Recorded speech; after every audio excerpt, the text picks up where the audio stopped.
Welcome back to the Shattered Reign, Recap and Rewind, where we break down the legends, the losses, and the lightning bolts that shook the realm. Today, we are back with Part 2 of the Forest Tomb.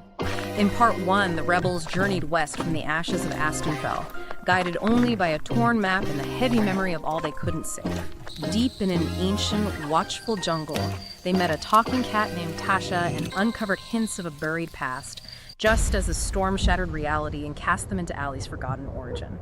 Now, trapped in a time-lost trial, they must face the jungle's judgment, or be consumed by it. An imposing figure steps forward then. Tall, adorned with feathers, wielding a jagged bone staff. Very tribal, very powerful looking. And he repeats that chilling challenge from the storm voice. You claim this fallen one is yours. Then face the jungle beside her. Let it mark you. Let it judge you. Before anyone can fully process or answer, the ground trembles again. Not from the storm this time, but from the rhythmic pounding of many feet. A ritual has begun. The jungle opens. This is the dramatic start of the trial of Thorns and Thunder. And first up is the trial of Aim, a dual test specifically for Aly and Acacia.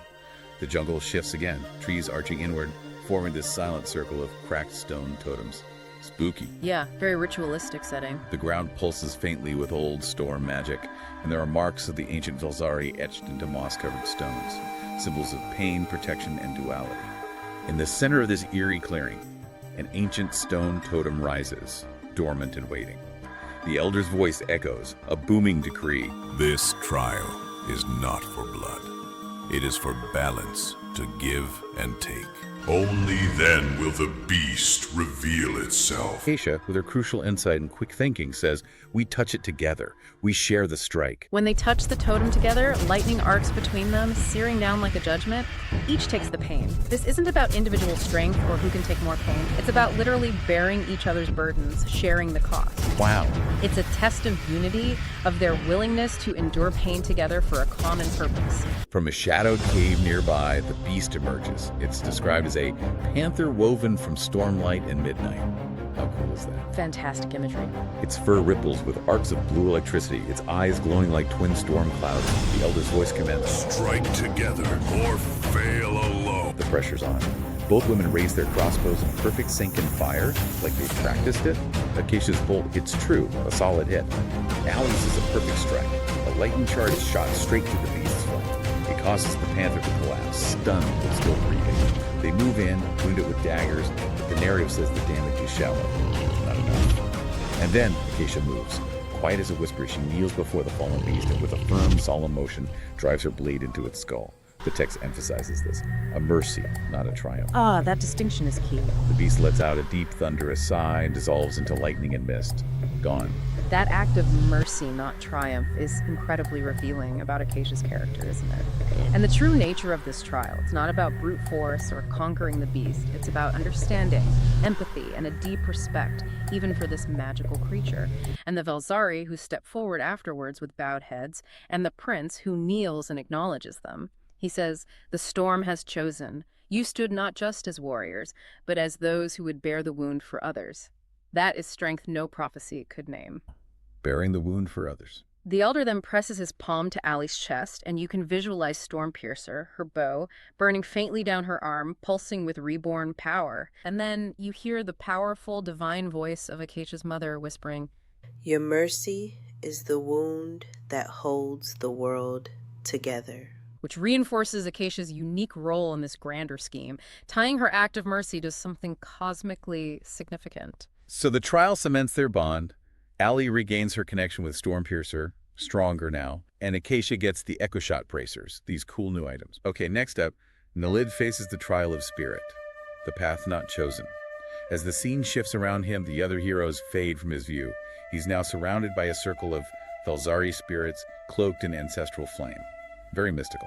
A completely different vibe from the last trial. They invite Nalyd to walk the path of spirit and face the self that could have been.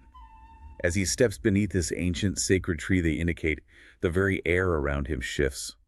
The damp scent of moss and rain vanishes instantly, replaced by the comforting, almost nostalgic smell of bread, fresh rain, and lavender. Specific smells from his past. Sensory triggers. Very effective. And then the world changes. Oakhaven, his lost home, lives again before his eyes. Stone paths, warm sun, golden rooftops, laughing children running past, a baker waving from his shop, a fountain singing in the square. And there, standing before him, is Maria, his lost love, her eyes lit with pure joy, unblemished by tragedy. She embraces him, and the text says it feels real, so real, joyful. And here's where it gets really interesting and incredibly manipulative. Because Sythrall appears in this vision, but he looks different. Half shadow, half flame. Yeah, but his voice is disturbingly calm, regal, almost kind. Not the monster they faced before. Exactly. This is not the monstrous Sythrall they know. This is a master manipulator, a siren tempting him with what he most desires. He offers Nalyd this deceptive gift, saying, this is not a trap, it's a gift. Yeah, right. Sure doesn't.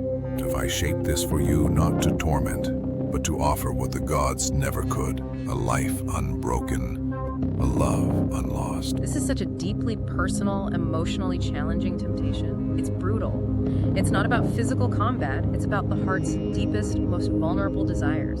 Sythrall isn't trying to break Nalyd with pain here, but with impossible happiness, which makes the choice to reject it excruciatingly difficult, truly testing the foundations of his current path, his current self. So Nalyd and Maria walk hand in hand through the resurrected town, reliving these tender, cherished memories. You see glimpses of their past happiness. All the while, Sythrall silently watches from the edge of the vision, this dark phantom overseeing this perfect moment. Creepy. Just letting the illusion do its work. As they circle back to the fountain, the light dims slightly. Maria pauses and smiles at him. A smile described as gentle, knowing. And Nolyd, just overwhelmed by the vividness, the reality of it, whispers, I'm sorry for losing her, for not being there. And she nods, then I forgive you. It's almost enough to break him, you feel it. But then Nalyd's expression hardens. He remembers who he is now, what he's fighting for. I'm not falling for your illusions, he declares, his face firm despite the ache you know he feels in his heart. He thrusts out his hand, and elemental force bursts forth, ripping through the town square, shattering the illusion like glass. Takes incredible willpower. It throws Sythrall back. This is an incredible display of inner strength over overwhelming emotional temptation, the triumph of truth over solace. Maria's smile softens even more as the illusion fades. And I'm proud of you, she says. I always was. She dissolves into golden light, flowing into Nalyd's chest. Carry me with you, not as sorrow, but as strength. Wow, what a moment. Sythrall watches, his expression unreadable. He simply says, almost thoughtfully, perhaps, I misjudged you. Then he vanishes. The outcome here is profoundly impactful. This is a huge character moment. The vision shatters, the familiar damp forest returns, and the Velzari spirits whisper, you are whole, not because you forgot, but because you endured. Nalyd gains flame within, a passive boon that represents this newfound inner clarity and strength. It's such a powerful statement that true strength isn't about erasing your past or regrets or escaping your pain. It's about confronting it, integrating it, and moving forward whole. He transcended it by choosing his true purpose over an illusion, transforming his sorrow into a source of enduring inner power. This trial showcases that his true strength lies not just in his martial arts, but in his unshakable spirit. Finally, we come to Tyren's trial, the trial of will. The jungle thins out around him, turning into cold stone. Dark vines recede, shards of obsidian crunch underfoot, a harsher environment. The Velzari elders pose a stark question. Will you enter the hollow? Will you walk where truth has no skin? Will you enter the hollow? Will you walk where truth has no skin? Tyren nods solemnly. He accepts. Mist coils around him and the jungle fades completely, replaced by the ruins of a manor. Specifically, a crumbling hallway, light filtering through broken stained glass. And from behind a closed door at the end of the hall, the desperate voice of a nobleman begging through the wood, pleading for his life. And there, standing before the door, is Tyran, Tyren's old captain, shattered in torchlight, his blade poised, ready to end it. Tyren remembers this moment. He regrets this moment. But this isn't just memory. The narrative makes it clear. He's being judged for it now. This is a profound test of Tyren's core principles, isn't it? An agonizing replay of his past failure to act, or perhaps acting wrongly. A moment that has clearly haunted him for years. The noble's desperate plea, Draen's blade rising, and then an ancient, cold voice enters the scene. Sythrall again, stating with chilling finality, You waited for justice and bought death instead. ouch. That cuts deep. And here, Sythrall's voice blends seamlessly with Draen's, offering this twisted logic, tempting Tyren down a darker path. Let go, Tyran, and let the blade fall. No more doubt, No more weakness. Sythrall isn't trying to trick him into overt evil here. He's trying to corrupt Tyran's fundamental sense of justice and mercy, pushing him towards a path of brutal efficiency, stripping away his moral compass in the guise of decisive action. It's a battle not of strength, but of his very soul, his core beliefs. But Tyren, despite the raw pain of the memory, the lure of decisiveness, makes his climactic choice. His voice is steady, resolute as he declares, I'll never turn on my word. I'll never become you. rejecting Sythrall's logic. As Dran swings the sword down in the vision, Tyren lunges forward, trying to stop him, hooking his elbow, pleading, there's still a way, let him stand trial, not this.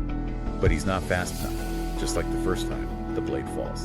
The noble collapses, dead. Oh, the tragedy of it repeating. The vision holds the silence too long, emphasizing that profound moment of failure that mirrors his past regret. He couldn't change it. Sythrall steps from the flames then, a shadow against the dying light of the vision. Tyren is drawn back to his allies, but as he goes, Sythrall smirks, a chilling parting shot. Remember who you are. The outcome of this trial, though born from a tragic replay, is truly powerful for Tyran's development. When Tyran steps out of the hollow, his broken hilt, Astral, the symbol of his past failure, begins to glow, and miraculously it reforges itself right there in his hand, now etched with the inscription, Remember who you are. This isn't about rewriting history or erasing his past failure. It's about internalizing the lesson and using it to forge unbreakable conviction. The reforged blade symbolizes his strengthened will and clarity, proving that even a past regret can become a source of profound strength and a clearer sense of self.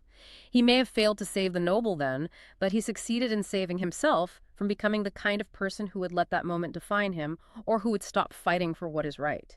It imbues him with incredible inner resilience. Okay, so the personal trials end, the heroes have faced their demons, gained new strength, that the brief peace is shattered instantly. The wind halts completely, the jungle itself seems to gasp, an almost audible intake of breath. Everything stops. The other shoe drops. The Velzari, the spirit guides who had helped them, suddenly convulse. Their eyes roll white, and Sythrall speaks through them, his voice echoing eerily from multiple bodies at once, So easily deceived, so desperate to believe in hope. mocking them.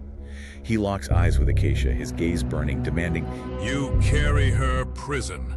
Bring it forth. The artifact on Acacia's chest pulses frantically, a tiny heart beating in panic. It knows him. Sythrall's declaration is chilling, gripping with malice.